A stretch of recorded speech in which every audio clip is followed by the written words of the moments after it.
আমি ফেসবুকে 3জন 4জন বললো যে মানবতাবাদী ব্যারিস্টার সুমন এখন কোথায়, এই কথা বললেই আমি লাফাইয়া পড়বো, এরকম ব্যারিস্টার তো আর আমি না। যে আমি তো অবশ্যই আমার সুবিধা মতো বলছি, কিন্তু আমার সুবিধা কোনটা? জেনে করে থাকবো আমি, মারামারি দেখবো, আমার খারাপ ভালো লাগবে? আমি কি অমানুষ তো না? আচ্ছা মানুষ না হয় দামি না, আমি অমানুষ তো না। বাচ্চারা মারামারি করবে, আমার ছাত্রলীগ যে দল আমি করছি, আমার ছাত্রলীগ বদনামে পড়বে, আমি বসে থাকবো? আমার সুবিধা তো এইটাই। কোটা আন্দোলন, কোটা সংস্কারের আন্দোলন চলতেছে। আপনারা জানেন যে গতকালকেও বিভিন্ন জায়গায় মারামারি হয়েছে, আমরা অনেকেই নিউজে দেখছি। তা আমার কাছে মনে হয়েছে আজকেও দেখলাম যে ছাত্রলীগও প্রোগ্রাম দিয়েছে, আবার যারা কোটা সংস্কারের জন্য আন্দোলন করতেছেন তারাও প্রোগ্রাম দিয়েছেন। তো মোটামুটি দেখা যাচ্ছে যে একটা মারামারি অবধারিত। এই পর্যায়ে আমার কাছে মনে হয়েছে যে আমি একজন এমপি হিসাবে আমার কিছু কথা বলা দরকার। প্রথম যে কথাটা বলতে চাই যে মাননীয় প্রধানমন্ত্রী, সরকার প্রধান, উনিও কোটা সংস্কারের কথা বলেছেন। যারা আন্দোলন করতেছেন তারাও একটা যৌক্তিক সংস্কার চাচ্ছেন। তো দুইজনেরই তো চাওয়া এক, তারপরও এত আন্দোলন কেন হচ্ছে?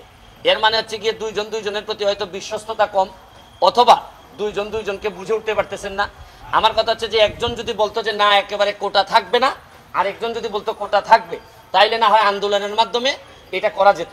এখন প্রশ্ন হচ্ছে গিয়ে যে যারা প্রথমে আন্দোলন শুরু করছিলেন তাদের এই আন্দোলনকে অনেকেই আমরা যৌক্তিক মনে করছি, কিন্তু যখন এই আন্দোলনটাতে যখন রাজাকার স্লোগান চলে আসলো, যখন দেখা গেল যে সরকার বিরোধী, দেশ বিরোধী কিছু মানুষও এই আন্দোলনের সাথে জড়াই গেছে, তখন তো আর সরকার বসে থাকতে পারে না। তখন মনে হয়েছে যে এই আন্দোলনটাকে একটা সরকার বিরোধী আন্দোলন, কোটা সংস্কারের আন্দোলন রেখে একটা সরকার বিরোধী আন্দোলনের দিকে মনে হচ্ছে, এবং সরকার তাই মনে করতেছে, আমার এদের আচরণ দেখে মনে হইতেছে। তা আমার কথা হচ্ছে যে আন্দোলনটা ছিল একটা যৌক্তিক, কোটা এই যে যৌক্তিক সমাধানের জন্য সংস্কারের, এই সমাধান থেকে এখন চলে যাচ্ছে পুরা দেশ বা এই সরকার বিরোধী আন্দোলনে, বা কে রাজাকার কে এইসব আন্দোলনে চলে গেছে।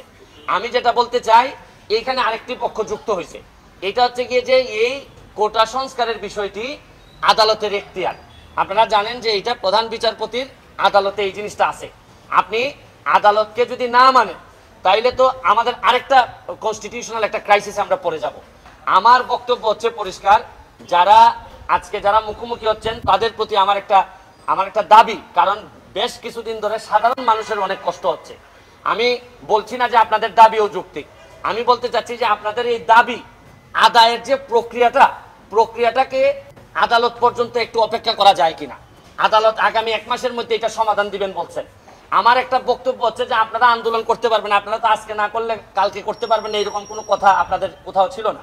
আপনারা আদালতটা দেখেন, মাননীয় প্রধানমন্ত্রী নিজেই কিন্তু কোটা বাতিল করে উনি কিন্তু এই আপনারা জানেন গেজেট প্রকাশ করেছেন, এটা কিন্তু উনিই করেছেন, এবং আমার বিশ্বাস উনি আবার একটা যৌক্তিক সমাধান উনি দিতে পারবেন।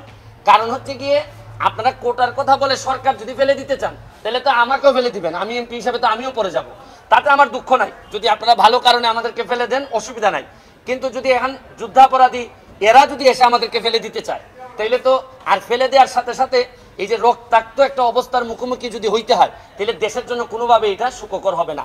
আমার বক্তব্য হচ্ছে আপনারা অন্তত 1 মাসের জন্য এটাকে স্থগিত করেন, এবং প্রয়োজনে আমি আপনাদেরকে নিয়ে যারা কোটা সংস্কারের আন্দোলন করতেছেন তাদের যারা নেতৃবৃন্দ, তাদেরকে নিয়ে যারা আসলেই প্রকৃত ছাত্র তাদেরকে সাথে করে নিয়ে প্রয়োজনে আমি প্রাইম মিনিস্টারের সাথে বসে কথা বলবো, যাতে একটা যৌক্তিক সমাধান করা যায়। কারণ হচ্ছে গিয়ে আন্দোলন করে মারামারি করে, এবং আরো একটা জিনিস দেখেন, আমি ছাত্রলীগের সাবেক নেতা ছিলাম, কর্মী ছিলাম, ছাত্রলীগ এবং যারা মুখোমুখি হয়ে গেছে, এটা কিন্তু একটা চক্রান্ত চলতেছে যে ছাত্রলীগকে অজনপ্রিয় করা যায়। কারণ আপনি যখন একটা দুইটা দলকে মুখোমুখি করবেন, এখন ছাত্রলীগ যদি কাউরে বাড়ি দেয় অথবা ছাত্রলীগ বাড়ি খায়, তখন কিন্তু হয়তো একটা খারাপ পরিস্থিতির দিকে যাবে। ছাত্রলীগকে আরো অজনপ্রিয় করার একটা প্রক্রিয়া চলতেছে। আমি মনে করি, আমি ছাত্রলীগকেও দাবি জানাবো যে আপনারা প্রকৃত অর্থে যদি কাউকে প্রতিহত করেন, তাহলে যদি দেখা যায় যে এই আন্দোলনের বাইরে থেকে কেউ এসে সরকারের ক্ষতি করতে চায়, রাষ্ট্রের ক্ষতি করতে চায়, তাদেরকে আপনারা প্রশাসনের কাছে হস্তান্তর করবেন, নিজেরা আইন তুলে নেবেন না। আমি আপনাদের এই বড় ভাই হিসেবে বলতেছি, আর যারা আন্দোলন করতেছেন তাদেরকেও আপনাদেরই বড় ভাই আমি বলতেছি যে আপনারা আদালতের দিকে একটু দেখেন, এক মাস পরে যদি আপনাদের মনে হয় যে না এটা যৌক্তিক সমাধান হয় নাই, তাহলে আপনারা আবার আন্দোলন করতে পারেন। কিন্তু অযথা মুখোমুখি হয়ে আপনাদের পুরো ভবিষ্যৎটা সামনে, আমি চাই না আপনাদের ভবিষ্যৎ নষ্ট হোক এবং এই রাষ্ট্রে বা দেশে একটা বিশৃঙ্খলা পরিস্থিতি তৈরি হোক। কারণ এইরকম বিশৃঙ্খলা পরিস্থিতি তৈরি হইলে সরকার কিন্তু কঠিন হাতে আগাইতে হবে, সরকারের সামনে আর কোনো পথ থাকবে না। এই জন্য আমি একজন মেম্বার অফ পার্লামেন্ট হিসেবে, ব্যারিস্টার সুমন হিসেবে আমি আপনাদেরকে দাবি জানাচ্ছি, আপনারা এক মাসের জন্য, শুধু এক মাসের জন্য আপনারা এই অ্যাপিলেট ডিভিশনের রেজাল্ট হওয়া পর্যন্ত আপনারা একটু যদি এটা স্থগিত করে এর ভিতরে আমরা আপনাদেরকে যদি চান, আপনাদেরকে সাথে করে নিয়ে প্রাইম মিনিস্টারের সাথে মাননীয় প্রধানমন্ত্রী, উনি বঙ্গবন্ধু কন্যা, উনাকে বললে উনি বুঝবেন না এমন কোনো জিনিস নাই। আমি কাছাকাছি থেকে আপনাদেরকে সাক্ষী দিচ্ছি যে আমি এতদিন উনার সাথে আমি সংসদে ছিলাম, উনাকে যদি বুঝায় বলা যায় উনি বুঝেন না এমন কোনো জিনিস নাই। তবে আমার কাছে মনে হয় যে প্রক্রিয়ায় আপনারা আদায় করতে চাচ্ছেন এই প্রক্রিয়াটা আপনাদের সঠিক না। আপনাদের কাছে আমার দাবি, একটা মাস সময় আপনারা স্থগিত করেন, একটা মাস পরে সুপ্রিম কোর্টের আদেশের পরে আপনারা, কারণ আপনারা যেটা চাচ্ছেন, আপনারা বলতে চাচ্ছেন যে আপনারা আন্দোলন সরকারের সাথে, আদালতের সাথে না। কিন্তু আপনাদের এই আন্দোলনের যেটা চান আপনারা, এটা যদি আদালত থেকে আসে তাহলে তার আপনাদের আন্দোলন করার দরকার পড়ে না। আপনারা মানলাম যে আপনারা আদালতকে চাচ্ছেন না, কিন্তু আদালতের মাধ্যমে আসতে পারে, প্রয়োজনে আদালতে আইনজীবী হিসাবে আমি থাকবো, থেকে যৌক্তিক সমাধানের চেষ্টা আমি করব। এইটুকু আমি আপনাদেরকে বলেছি। আইনি সদ আমি যদি তারা আদালতে আসে, আমি তাদের সাথে থেকে একজন আইনজীবী হিসাবে তাদের এই যৌক্তিক সংস্কারের জন্য যা যা বলা লাগে আমি তাদের পক্ষে বলবো। কিন্তু তাও আমি চাই যে আপনারা আন্দোলনটা এইভাবে মুখোমুখি হয়ে, সাধারণ মানুষের কষ্ট এবং এই রক্তাক্ত পরিবেশ আমরা দেখতে চাই না। আমি তো এইটা দেখেই তো আজকে এখানে মুখোমুখি হলাম আপনাদের। আমি গতকালকে যে পরিস্থিতি দেখলাম, শুনেন, প্রতিটা দল বা সংগঠন সব সময় তো একই আদর্শের উপর সব লোক থাকে না। তারা আদর্শের ব্যত্যয় ঘটায় দেখা গেল কেউ অতিরিক্ত আবেগ দেখাচ্ছে। এটা দেখাইতে গিয়ে তো আলটিমেটলি পুরা দলেরই বদনাম হচ্ছে। বা ধরেন সাধারণ আন্দোলনকারীদের পক্ষে যদি কেউ ছাত্রলীগকে মারে বা অমুককে মারে, তখন তাদেরও বদনাম হচ্ছে। আমার কথা হচ্ছে যে সংঘর্ষের মধ্য দিয়া, সন্ত্রাসের মধ্য দিয়া এগুলাতে কোনো সমাধান আসবে না, বরং আমরা আরো পিছাই যাব। আমরা সামনের দিকে আগাচ্ছি। বঙ্গবন্ধুর সোনার বাংলা বানানোর জন্য আমাদের সবাইকে একটু ধৈর্য ধরতে হবে। আমি শুধু এক মাসের সময় চাচ্ছি অপেক্ষা করার জন্য। আমি তো বলছি না যে আপনারা আন্দোলন একেবারে বন্ধ করে দেন। আমি বলছি যে এই এক মাস আপনারা আদালতের সিদ্ধান্ত দেখেন, প্রয়োজনে আমরা প্রাইম মিনিস্টারের কাছে যাই, গিয়ে ওনার সাথে কথা বলি। কারণ উনি তো শুধু প্রাইম মিনিস্টার না, উনি তো বঙ্গবন্ধু কন্যা জননেত্রী শেখ হাসিনা। উনারে বুঝাইয়ে বললে, আমি নিজে পার্সোনালি উনার কাছে গিয়ে আমি দেখছি, উনারে বুঝাইয়ে বললে এমন কিছু নাই হয় না। আপনি জানেন আমাকে মৃত্যুর হুমকি দিছিল, আমি প্রাইম মিনিস্টারকে গিয়ে বলছিলাম, উনি প্রায় 3 থেকে 4 দিনের মধ্যে বাধ্য করছেন আমাকে যারা হুমকি দিয়েছিল তাদের সবাইকে ধরতে, এবং যারা এগুলোর সাথে ইনভলভ। কারণ আমি জানি যে উনারে বুঝাই বললে কতটুকু বোঝানো যায়। এই জন্য এই অভিজ্ঞতা থেকে একজন এমপি হিসাবে আপনাদের কাছে আমি দাবি জানাচ্ছি, অযথা এই সন্ত্রাসের দিকে গিয়ে, আন্দোলনের দিকে গিয়ে, ভাঙাভাঙির দিকে গিয়ে রক্তাক্ত অবস্থায় আমাদের কোনো সমাধান হয় না। কারণ আমরা এই গত সপ্তাহে আপনারা জানেন 3 ঘন্টা, 3.5 ঘন্টা, 4 ঘন্টা করে জেমে মানুষ বসে আছে। আমরা তো কিছুটা এগুলা থেকে মুক্তি পাইতেছি, কেন আবার এগুলাতে আমরা ফিরে যাব? যেহেতু আমি ছাত্রলীগের সাবেক নেতা, ছাত্রলীগের তো সবাই তো সবভাবে, আমি বললাম না, অতি আবেগে অনেকে কালকের ঘটনাটা আমাকে কষ্ট দিছে, এই কারণেই তো আমি আজকে এখানে এসে দাঁড়াইলাম। আমার কাছে মনে হয়েছে যে ছাত্রলীগ এবং সাধারণ ছাত্রছাত্রীদের মধ্যে যা হয়েছে তা অত্যন্ত দুঃখজনক, এবং এই দুঃখজনক পরিস্থিতি এড়াইতে হবে যে কোনোভাবে। এইটার জন্য, এবং কালকে যারা আহত হয়েছে, আমি সরকারের কাছে দাবি জানাবো সবাইকে পরিপূর্ণভাবে চিকিৎসার ব্যবস্থা করা, এবং যারা দায়ী, কারণ আপনি যেই হন না কেন আপনি আরেকজনকে মারতে পারবেন না। আপনি আপনার সমস্যা থাকলে আপনি অথরিটির কাছে তুলে দিতে পারবেন। কেউ যদি আপনার মনে হয় রাষ্ট্রবিরোধী কাজ করতেছে, আপনি অথরিটির কাছে তুলে দিবেন।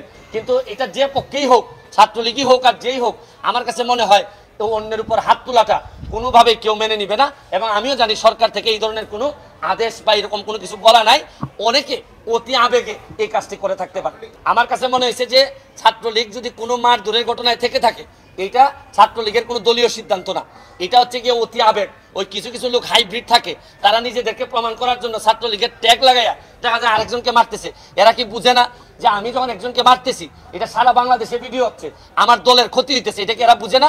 যারা বুঝে এরা কখনো মারবে না, আর যারা মারে এরা প্রকৃত ছাত্রলীগ না। এই যে আমি আপনারে বলি, আন্দোলন যখন প্রথম হয়েছে, যৌক্তিক সংস্কারের বিষয়ে আমরা নানা কথা শুনছি এদের, এবং যথেষ্ট পরিমাণ সরকারও কিন্তু শোনার চেষ্টা করছেন। এবং এটা জানেন আপনি, সরকার থেকে এই অ্যাটর্নি জেনারেলের মাধ্যমে কিন্তু ওই অ্যাপিলেট ডিভিশনে নিয়ে আসা হয়েছে যাতে এটা একটা যৌক্তিক সমাধান করা যায়। কিন্তু যখন থেকে আপনি খেয়াল করে দেখেন যে এই স্বাধীন দেশে আপনি রাজাকার স্লোগান দিবেন, এইটা কিন্তু মুক্তিযুদ্ধের প্রজন্ম, বা আমরা যারা স্বাধীনতার সপক্ষের শক্তি আমাদের পক্ষে মেনে নেওয়া খুবই কঠিন। এই সময় মনে হয়েছে যে এই যে প্রক্রিয়াটা শুরু হয়েছে, এবং আপনি দেখবেন যে বিভিন্ন জায়গায় এই যে জামাত চক্র, যেটা জামাত শিবির, তারা কিন্তু বসেই থাকে যে কোনো একটা এই আন্দোলনকে কিভাবে তারা ব্যক্তিগত বেনিফিট নেওয়া যায়। আমার কাছে মনে হচ্ছে এরা তো সাধারণ ছাত্র, এরা তো এত বুঝে না। এই যে স্লোগান টোগান দেওয়ার মধ্য দিয়া এরা এরা যেটা অধিকারের আন্দোলনের কথা বলতেছে, এইটা অধিকারিত, কিন্তু এইটার সাথে রাজাকার এই যে স্লোগান, আপনি এই স্লোগান দেওয়ার পর বাংলাদেশের কোনো এই স্বাধীনতার সপক্ষের কোনো মানুষ এই জায়গায় আর থাকবে না। আচ্ছা, অনেকে বলছেন যে আমি অনেক আড়ালে ছিলাম বা এরকম বলতে পারে। আচ্ছা, আপনি কি জানেন বেশিরভাগ মানুষই কোটা আন্দোলন যারা মৌনভাবে সমর্থন দিচ্ছেন বা বিরোধিতা করতেছেন, অনেকেই জানেনই না যে আন্দোলনটা কিসের জন্য। অনেকে জানেনই না যে কোটাটা আসলে অ্যাপ্লাই হয় কখন। একটা মানুষ প্রিলি, রিটেন এগুলা পাস করার পরই তো কোটা অ্যাপ্লাই হয়। অনেকে মনে করেন ধারণা যে কোটাটা মনে হয় বাড়ি থেকে নিয়ে আইসা এই কোটাতে ভর্তি করে দেওয়া হয়। আবার অনেকেই জানেন না আসলে কত পার্সেন্ট কোটাতে দিতে হয়। অনেকেই জানেন না কোটা না দিলে আপনার দেশের কি ক্ষতি হইতে পারে, মানে পিছাই আছে জনগোষ্ঠী কতটা পিছাইতে পারে। ও আমার কাছে অনেক ইনফরমেশন যেটা আমি পুরাপুরি না জেনে কথা বলি না। এখানে আবার সুপ্রিম কোর্টে আছে পেন্ডিং, আদালতের যেটা জুরিসডিকশনে আছে, সাব জুডিস ম্যাটারে আমার দ্রুত আইসাই কথা বলা। আমি এরকম, এখন তো আমি মেম্বার অফ পার্লামেন্ট, আমাকে তো অনেক বুঝে শুনে কথা বলতে হয়। আদালতের সাব জুডিস ম্যাটারে আমি ফেসবুকে 3-4জন বললো যে মানবতাবাদী ব্যারিস্টার সুমন এখন কোথায়, এই কথা বললেই আমি লাফাইয়া পড়বো, এরকম ব্যারিস্টার তো আর আমি না। যে আমি তো অবশ্যই আমার সুবিধা মতো বলছি, কিন্তু আমার সুবিধা কোনটা? জেমে করে থাকবো আমি, মারামারি দেখবো, আমার খারাপ ভালো লাগবে?